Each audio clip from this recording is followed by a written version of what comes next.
Hello friends. आपके साथ चर्चा करूंगा उज्जीवन स्मॉल फाइनेंस बैंक के रिज़ल्ट एनालिसिस के बारे में। इसका प्रॉमिस मैंने आपके साथ किया था करीबन 3 दिन पहले कि इसका रिज़ल्ट एनालिसिस हम वीकेंड पे करेंगे और आज वीकेंड आ गया है और सैटरडे को हम बात कर रहे हैं। रिज़ल्ट से ज़्यादा जो है मैंने इसका जो एनालिसिस किया तो सबसे ज़्यादा जो नितिन चुग जी ने जो बोला बैंक के बारे में वो मैंने स्टडी किया और उसके बाद ही मैं आज आपके साथ ये वीडियो शेयर कर रहा हूँ। तो जो ट्रांसक्रिप्ट है वो बीएससी की वेबसाइट के ऊपर जो है अपलोड है, आप चाहें तो उसको जाके वहाँ से पढ़ भी सकते हैं। तो नितिन चुग जी ने जो है इस बार के जो क्वार्टरली रिजल्ट्स को जो है हिस्टोरिकल बताया और वो हिस्टोरिकल 2 रीज़न से बताया। मेनली उन्होंने कहा कि जो कलेक्शंस थी वो काफ़ी अच्छी से हमारी इम्प्रूव होती हुई नज़र आई और दूसरा उन्होंने कहा कि जो भी हम प्रॉफिट इस बार रिपोर्ट कर रहे हैं वो जीवन स्मॉल फाइनेंस बैंक की हिस्ट्री के अंदर हाईएस्ट लेवल पर है। हालांकि अगर हम ब्रॉडर व्यू से अगर बाज़ार के अंदर बैंकों के शेयर्स को देखें तो मोस्टली बैंक्स ने जो है प्रोविजंस जो हैं बढ़ाए हैं इस क्वार्टर में, लेकिन इस बैंक ने जो है प्रोविज़न बढ़ाने की जगह घटाए हैं। जैसा कि मैंने पिछली बार आपके साथ एनालिसिस में ये बोला भी था कि बैंक काफ़ी एग्रेसिवली जो है प्रोविज़न बना रहा है और दूसरी जो सबसे बड़ी बात थी वो ये थी कि ये रिपोर्ट भी कर रहे हैं और ये सारी कलेक्शंस की जो रेशियोज़ हैं वो स्टेट वाइज भी आपको बता रहे हैं। तो इन सब चीज़ों को मैंने चर्चा के अंदर पिछली बार शामिल किया था जब मैंने उज्जीवन स्मॉल फाइनेंस बैंक का एनालिसिस किया था। तो इस एनालिसिस के अंदर मैं जो चर्चा आपके साथ करूंगा वो मोटा मोटी रिजल्ट के साथ साथ जो बाकी आगे का जो फ्यूचर आउटलुक है, शेयर प्राइस क्या हो सकता है, उन सब के बारे में जो है चर्चा करूंगा। तो देखिएगा यहाँ पर जो भी आप इनकी इंटरेस्ट की फिगर देखेंगे जो आपको स्क्रीन पर नज़र आ रही है वो पिछले क्वार्टर में दिसंबर 31, 2020 688 करोड़ है, जो घटकर 617 करोड़ हो गई। और ये मैनेजमेंट ने भी बोला है कि वो काफ़ी समय तक तो जो है दिसंबर तक तो वो थोड़ा सा जो है डिफेंसिव चल रहे थे कि लोन वगैरह बांटने में जो है उनको थोड़ी परेशानी हो रही थी, क्योंकि लोन तो बांट देंगे लेकिन कलेक्शन कैसे होगी। और उसके बाद दिसंबर ऑनवर्ड्स जो है उन्होंने इसमें थोड़ा सा अपनी टीम को भी जो है सिखाया और लोन का पोर्टफोलियो भी हमने बदला और हमने मेजरली जो फोकस किया कि वो सिक्योर्ड लोन की तरफ बढ़े। तो उसकी वजह से आपको जो है लोन ग्रोथ कम मिली तो इंटरेस्ट वहाँ से कम आया। और दूसरा रीज़न जो इंटरेस्ट कम आने का वो लोअर रेट ऑफ इंटरेस्ट है बाज़ार में। तो इस तरीके से जो है रेट ऑफ इंटरेस्ट कम हुए हैं, वो मोस्टली बैंकों के इसी तरीके से कम हुए हैं।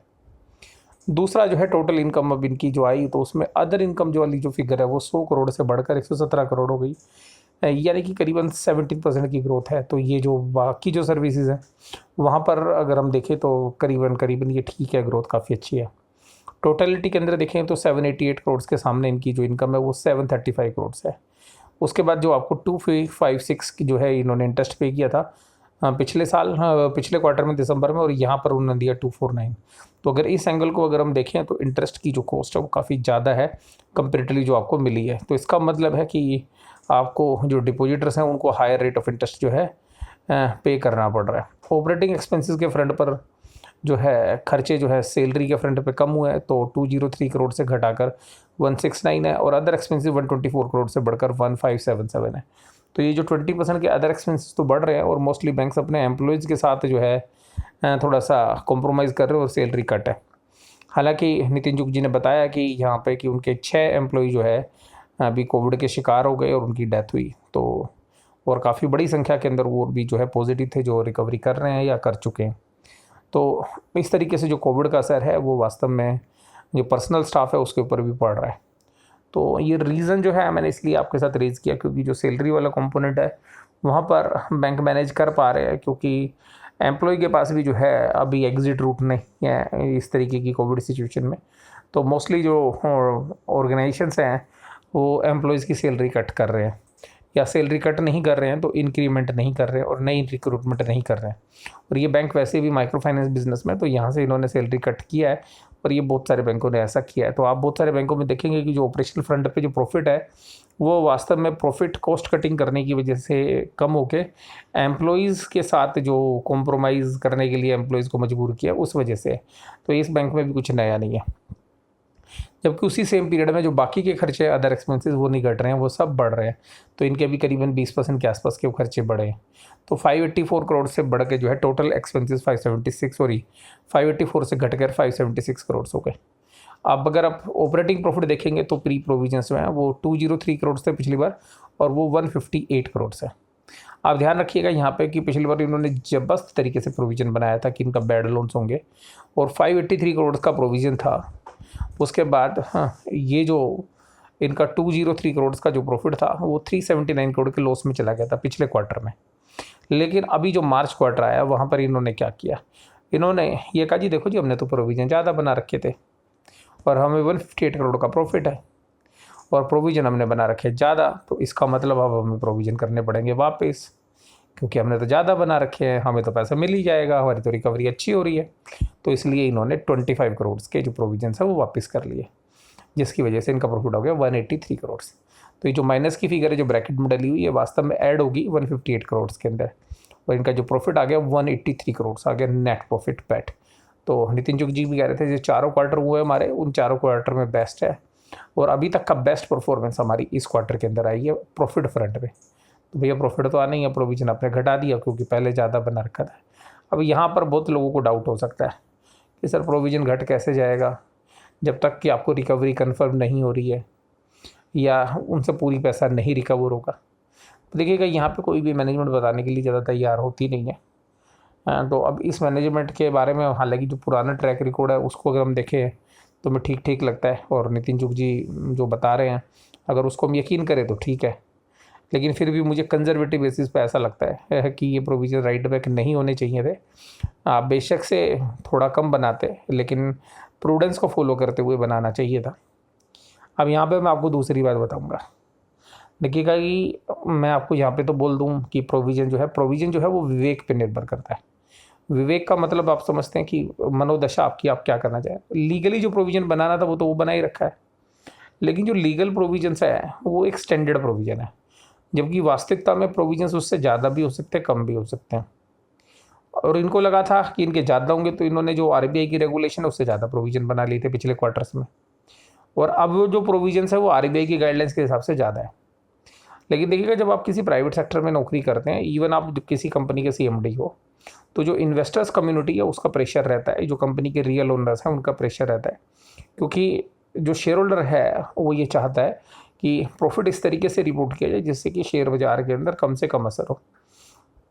ट्रांसपेरेंसी के बेसिस पर हमें लगा कि भाई ये चीज़ बिल्कुल ठीक है, और नितिन जुग जी ने पिछले 2-3 क्वार्टर में ये दिखाया भी कि हम ट्रांसपेरेंट है, और उसका मार्केट ने भी रिस्पेक्ट दी।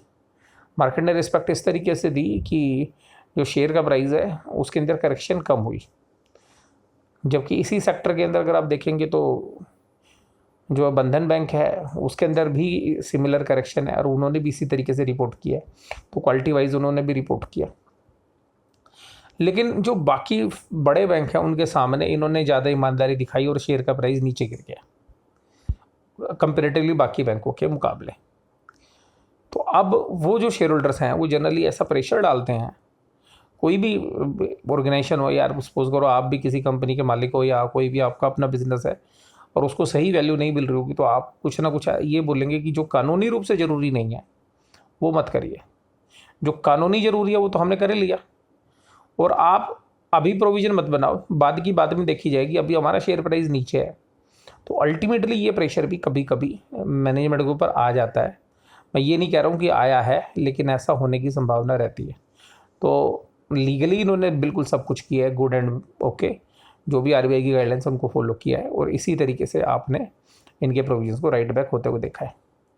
क्योंकि जब हम बैंकों का एनालिसिस करते हैं तो बहुत सारे बैंक हमें पता होता है कि इनके जो प्रोविजन से बिल्कुल झूठे हैं, जो मुझे पर्सनली लगता है, यानी कि उनके ऊपर आप यकीन नहीं कर सकते उन दशाओं को देखते हुए, लेकिन उनके प्रॉफिट फिर देखने में अच्छे लगते हैं, शेयर प्राइस अच्छा चलता है, सब कुछ अच्छा होता है। एक तरीके की विंडो ड्रेसिंग बहुत सारी जगह पर आपको देखने के लिए मिलती है।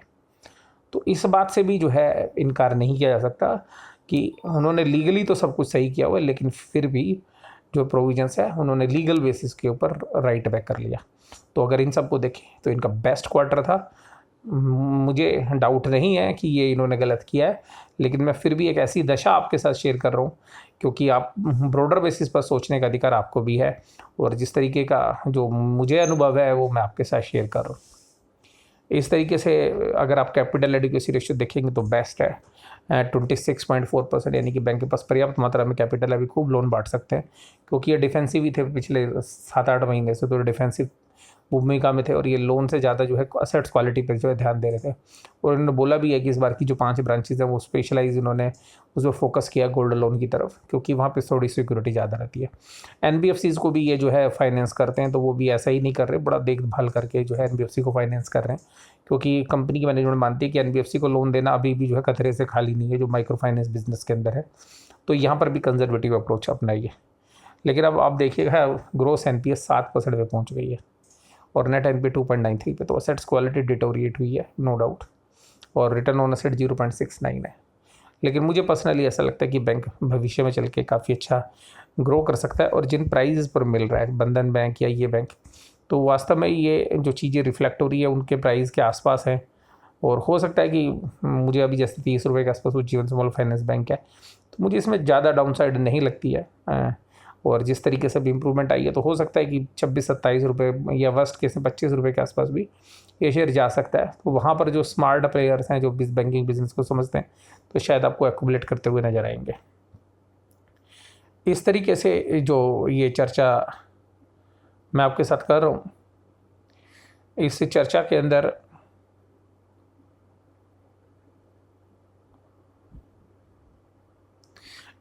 अंदर जो है थोड़ा सा व्यवधान हो गया था, तो क्योंकि ये मोबाइल से मैं आपके साथ रिकॉर्डिंग कर रहा हूँ तो हल्की सी आपको डिस्टर्बेंस आई होगी, लेकिन फिर भी मैं आपके साथ अभी चर्चा को आगे कंटिन्यू करता हूँ।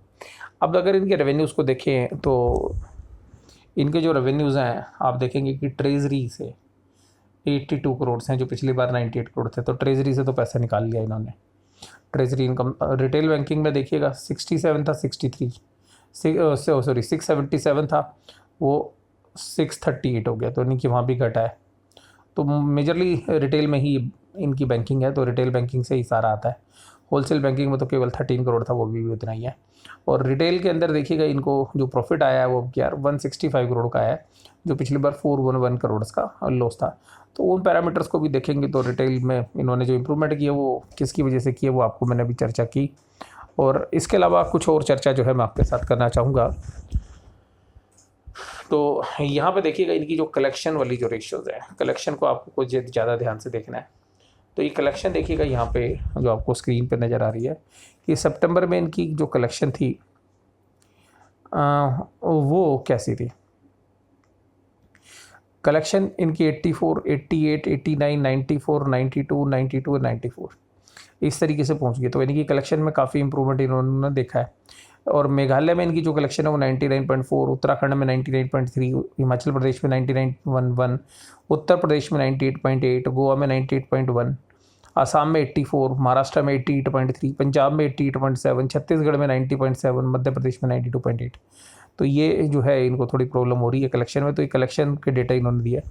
इसके अलावा देखिएगा कि जो डिजिटल प्लेटफॉर्म है वो जैसे जैसे बढ़ेगा तो वो बैंकों के लिए भी ज़्यादा सुविधा की बात होती है, और वहाँ पे जो खर्चे हैं वो आपके कम हो जाते हैं।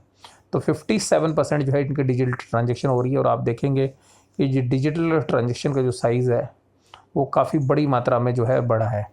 तो जो टोटल वॉल्यूम है वो 57% जो है वो आ रहा है डिजिटल प्लेटफॉर्म के माध्यम से, लेकिन हालांकि वो पिछले क्वार्टर में 59 था, उससे कम है। इसी तरीके से मैनेजमेंट ने कुछ जो है डेटा पॉइंट और जो है शेयर किए कि कलेक्शन जो है मार्च के अंदर 94% थी, और 94% इन दिसंबर, 99.5% कलेक्शन फ्रॉम लोन डिसबर्सल, यानी कि लोन बांटने इन्होंने दोबारा शुरू कर दिए हैं। तो वहाँ पे जो लोन बांटे थे इन्होंने अभी नए, जो वहाँ पर इनको कलेक्शन अच्छी आ रही है 99.5। तो इसका मतलब जो नए लोन बांट रहे हैं वो देख के। और इसके अलावा जो कस्टमर्स हैं वो इन्होंने 1.4 लाख कस्टमर्स जो हैं वो इन्होंने इस क्वार्टर के अंदर ऐड किए हैं। तो ये मतलब एक अच्छी अचीवमेंट आप इसको मान सकते हैं। गोल्ड लोन के अंदर पायलट रनिंग 5 ट्रांजेक्शन, तो 5 ब्रांचेस में जो है पायलट प्रोजेक्ट के तहत जो है इन्होंने चेक करने की कोशिश की है कि किस तरीके का रिस्पॉन्स रहता है।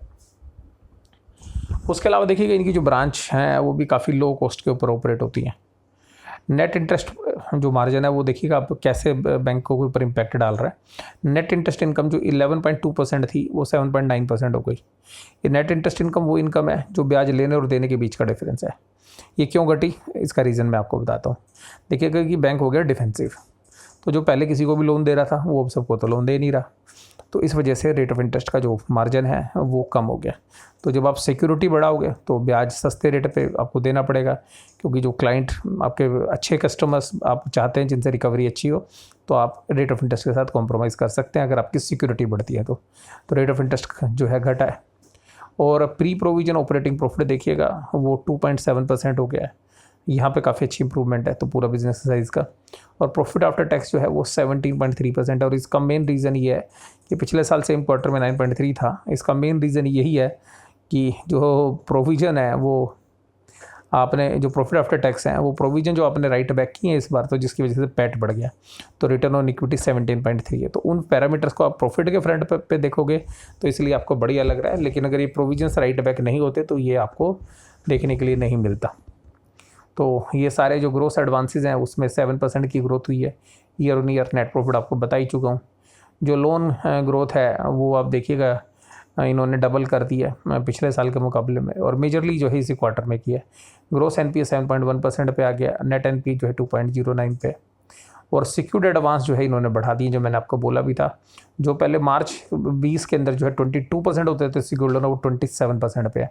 तो इन सभी पैरामीटर्स के साथ अगर हम बात करें तो जो बिज़नेस है वो तो देखिए कभी प्रॉब्लम में है, लेकिन जो शेयर प्राइस है वो तो ठीक है ना, क्योंकि यहाँ पर बैंक अगर बहुत लंबे समय के अंदर अगर आप देखें कि अगर अगले 3 क्वार्टर जो और अगर हम बिताते हुए नजर आएँ, तो अगर आप इसको 1 साल मान लीजिएगा, पूरा अगला 1 साल उसमें अप्स एंड डाउन्स चलते रहेंगे, और उसके आगे अगर कोविड की सिचुएशन बिल्कुल नॉर्मलाइज हो जाती है वैक्सीनेशन के बाद, और लोग अपने काम धंधे पे पूरी तरीके से लौट आते हैं और ये बाद में कोई डिस्टर्बेंस नहीं होती है, तो 1 साल बाद ये बैंक अच्छी रिटर्न्स दे सकता है। और रीज़न बड़ा सिंपल है।